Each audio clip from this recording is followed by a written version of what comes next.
دعوت کے سلسلے میں خوف کا ماحول پیدا کرنا. کوئی آدمی اگر اسلام کی بات کسی کے سامنے کرنے لگے اٹھا کے ڈال دو اس کو, دہشت گردی کی دعوت دیتا ہے, یہ مسلمان بنا رہا ہے, یہ کنورژن کر رہا ہے, دھرمانترن کر رہا ہے, اور یہ برابر مسلمان بنا کے سیدھا اس کو کیا کر رہا ہے, عراق بھیج رہا, سیریا بھیج رہا, اور ISIS میں داخل کر رہا ہے. تو کوئی بھی آدمی اسلام کی دعوت دینے کو ہی ڈرے, جبکہ ہمارے کانسٹیٹیوشن کے حساب سے اسلام کی بات کسی کے سامنے رکھنا غلط نہیں ہے, بلکہ صرف اسلام کیا کسی بھی دھرم کے بارے میں ملک میں قانون ہے کہ وہ اس کی تعلیم لوگوں کے سامنے پیش کر سکتا ہے, لیکن ماحول ایسا بنایا جائے کہ کوئی آدمی اسلام کا نام لینے کو ڈرے, کسی کے سامنے اسلام کی بات پیش کرنے کو ڈرے, کہ جو بھی لوگ دین کی دعوت دے رہے ہیں ان پر کیسز ڈال دو, ان اداروں کو خطرے میں ڈال دو, مدارس ہیں, مساجد ہیں, یا اسی طرح سے دعوتی ادارے ہیں, ان کے لیے خطرہ پیدا کر دو. تو دعوت کے سلسلے میں خوف کا ماحول, دین کے معاملے میں خوف کا پورا ماحول بنایا جائے. مساجد کے تعلق سے آپ دیکھیے, مسجدوں کو خطرے میں ڈال دیا جائے, یہ مسجد نہیں, یہ مسجد ایسی بنی, یہ مسجد اس کے نیچے یہ ہے, فلانی مسجد جو ہے قبضہ کی ہوئی ہے, یا مسجدوں قانونی اعتبار سے نہیں ہے. یہ آگے بھی ہوگا, یہ آگے بھی ہوگا. مساجد کے لیے خطرہ پیدا کر دیا جائے کہ ہمیشہ ڈیفینسو مینٹالٹی میں جیتے رہیں. علماء کے اعتبار سے مشکلیں پیدا کی جائیں گی, جو لوگ دعوت دے رہے ہیں ان کے لیے مشکلیں پیدا کی جائیں گی, کہ جو دعات ہیں اسلام کے ان لوگوں کے اوپر کیسز ڈال دیے جائیں, ان لوگوں کے لیے مسائل پیدا کیے جائیں, اسلام کی کوئی بات بھی کرنے لگے اس کو اتنا مارا پیٹا جائے کہ لوگ ڈریں. تو اس طرح کا ڈر کا ماحول پیدا کرنا. تو ایسے لوگ جو ہمارے سماج میں بگڑے ہوئے لوگ ہیں, جو ملک کے لیے بھی خطرہ ہیں, اسلام کے لیے بھی نقصان ہے, تو ایسے جو لوگ ہیں یہ اس طرح کا ماحول بنانے کی کوشش کریں گے, چاہے پھر وہ سیاسی لیول پہ ہو یا پھر وہ سماجی لیول پر ہو. تو خوف کا ماحول پیدا کرنا یہ نیا نہیں ہے. خود اللہ کے نبی صلی اللہ علیہ وسلم کے زمانے میں آپ دیکھیے, اور سارے نبیوں کے زمانے میں ایسا ہوا ہے. اللہ تعالیٰ قرآن کریم میں فرماتا ہے وَاذْكُرُوا إِذْ أَنْتُمْ قَلِيلٌ مُسْتَضْعَفُونَ فِي الْأَرْضِ. صحابہ مکہ میں پہلے رہے, پھر مدینہ میں آئے. اللہ نے اپنا احسان جتاتے ہوئے مدنی دور میں اللہ نے فرمایا اس وقت کو بھی یاد کرو. وَاذْكُرُوا إِذْ أَنْتُمْ قَلِيلٌ, جب تم بہت تھوڑے لوگ تھے, مائنورٹی میں تھے. اذ انتم قلیل مستضعفون فی الارض, زمین میں کمزور تھے, زمین میں کمزور طاقت تھے. تخافون ان یتخطفکم الناس فآواکم, تمہیں ڈر لگا رہتا تھا کہ کہیں لوگ تمہارے دشمن تمہیں اچک نہ لیں, تمہیں برباد نہ کر دیں, تمہیں ختم نہ کر دیں, بجھا نہ دے تمہارا دیا. فآواکم, تو یہ اللہ ہے جس نے تمہیں پناہ دی, اللہ تعالیٰ ہے جس نے تمہیں اپنی امان میں پناہ دی. وَأَيَّدَكُمْ بِنَصْرِهِ, اور اپنی نصرت سے تمہاری تائید کی, تم کو سپورٹ کیا. وَرَزَقَكُمْ مِنَ الطَّيِّبَاتِ, اور اللہ تعالیٰ نے تمہیں طیبات میں سے رزق دیا. مکہ سے مدینہ ہجرت کر کے وہاں اللہ نے پناہ دی, وہاں پر اللہ نے رزق کا انتظام کیا اور اللہ تعالیٰ نے مدد کی. لعلکم تشکرون, یہ سب اللہ نے اس لیے کیا تاکہ تم اللہ کا شکر کرنے والے بنو. تو یہ نیا نہیں ہے. اللہ کے نبی صلی اللہ علیہ وسلم اور صحابہ کا معاملہ بھی یہ تھا. آپ دیکھیے شروع دور میں جب دعوت دیتے تھے چھپ چھپا کے دعوت دیتے تھے. اللہ کے نبی صلی اللہ علیہ وسلم کے پاس ایک صحابی آئے اور کہتے کہ میں نے دیکھا آپ کے ساتھ میں بس 4-5 لوگ ہی تھے, تو میں نے آپ کی دعوت سنی, تو میں نے کہا کہ اللہ کے رسول میں بھی آپ کے ساتھ ہونا چاہتا ہوں. آپ نے کہا تمہارے اندر ابھی وہ طاقت نہیں ہے, تم دیکھتے نہیں ہم لوگوں کا کیا حال ہے اور ہمارے ساتھ کیا کیا جا رہا ہے, بلکہ تم جاؤ اپنی قوم میں رہو اور اپنے اسلام کو چھپائے رکھو.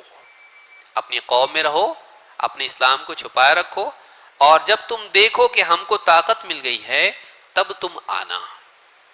یہ مکی دور کی بات ہے. گئے جیسا بولے, وہ برابر نیوز رکھتے تھے, کیا ہوا کیا ہوا کیا ہوا, قافلے جاتے تھے. صحیح مسلم کی روایت ہے, بہت لمبی روایت ہے. تو دیکھتے تھے.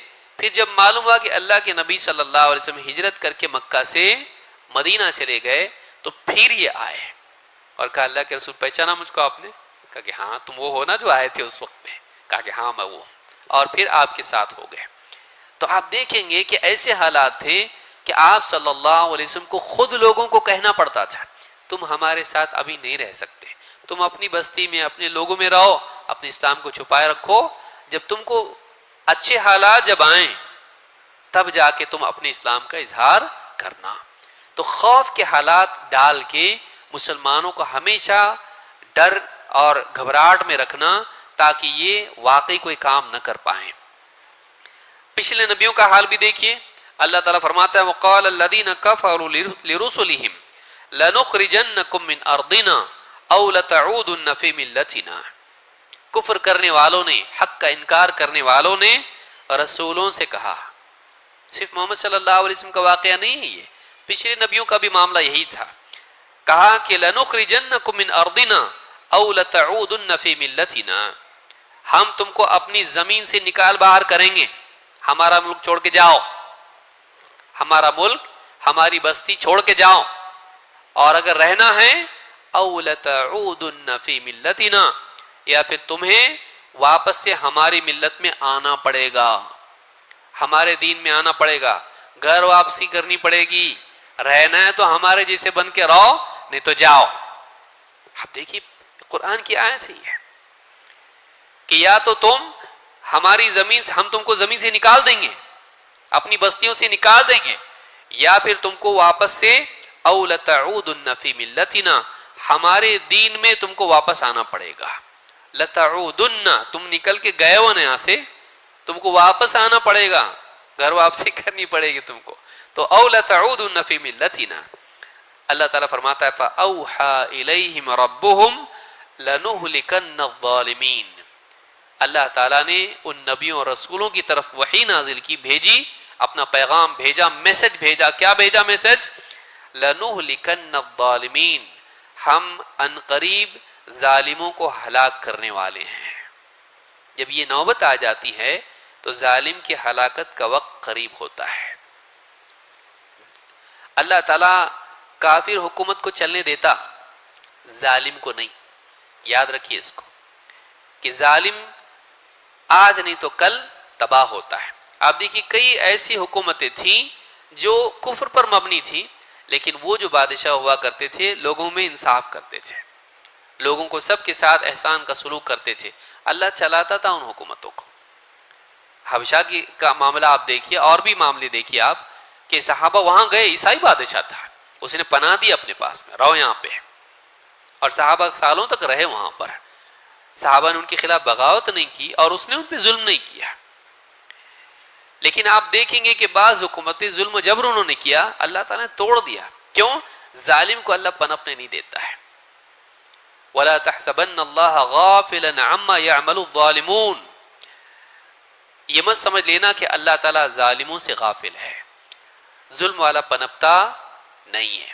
تو یہاں پر آپ دیکھیں گے کہ خوف کا ماحول پیدا کرنا، لو جہاد بنا کے لوگوں کی جان و مال کا نقصان کرنا، کسی پر بھی کوئی بھی تہمت ڈال دینا اور اس کے لیے، اس کی جان کے لیے خطرہ پیدا کر دینا، دعات کے لیے، دعوتی اداروں کے لیے تمہاری فنڈنگ کہاں سے آ رہی ہے، تم لوگ کیا ہو، ISIS والے لوگ ہو، دیش دروہی ہو، اس طرح کر کے ان کو یہ کرنا، یا اسی طرح سے مساجد کے لیے خطرے پیدا کرنا، مدارس کو اسکول بنانے کی کوشش کرنا کہ مدارس والے ڈرتے رہیں، معلوم نہیں چندہ ہم اتنا جمع کرتے کیا کریں گے، حساب کہاں جھوٹا ہمارے پہ کچھ بھی الزام ڈال دیں گے، تمہاری فنڈنگ کہاں سے ہوتی ہے، یا ہمارے سلیبس میں دخل اندازی کرنا شروع کر دیں گے، یا پھر مدرسوں کو مدرسہ باقی نہیں رکھیں گے، ان کو اسکول ہی بنا دیں گے۔ آپ دیکھیے کچھ لوگوں نے کوشش کی اس طرح کی کہ کیا ہے، یہ رائٹ ہے ایک بچے کا کہ وہ دنیا کا ایجوکیشن حاصل کرے، ماڈرن ایجوکیشن حاصل کرے، یہ مولوی بنا کے فائدہ کیا ہے ان کا؟ تو ہم سب مدرسے بند کر دیں گے یا پھر ان مدرسوں کو اسکول بنائیں گے۔ اب مدرسے والے ڈر رہے ہیں، مسلمان ڈر رہے ہیں، کیا ہوگا؟ ایسا حال بنایا جائے کہ مدرسوں کا وجود ختم کر دیا جائے تاکہ ان کی ریلیجس لیڈرشپ ختم ہو جائے۔ پھر کیسے لوگ بنے؟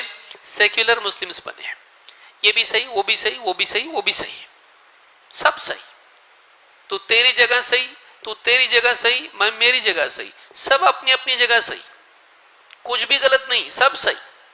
ایسے لوگ چاہیے، مدارس کا وجود ختم کر دیا جائے، اس لیے کہ مدارس میں علماء بنتے ہیں. علماء مسلمانوں میں ہمیشہ تقدس کا مقام ان کا رہے گا. سیاسی لیڈر کی بات مسلمان اتنا جلدی نہیں سنیں گے جتنا عالم بول دے سنتے مسلمان. کیوں؟ اس کا احترام ویسا رہتا. کیوں؟ اس لیے کہ وہ اپنی بات نہیں بولتا، اپنا فلسفہ نہیں بولتا. وہ کیا بولتا؟ اللہ اور اس کے رسول کی بات بولتا. ان کو وہاں سے کاٹ دیا جائے، سارے مدارس کو کیا کر دیا جائے؟ اسکول بنا دیا جائے.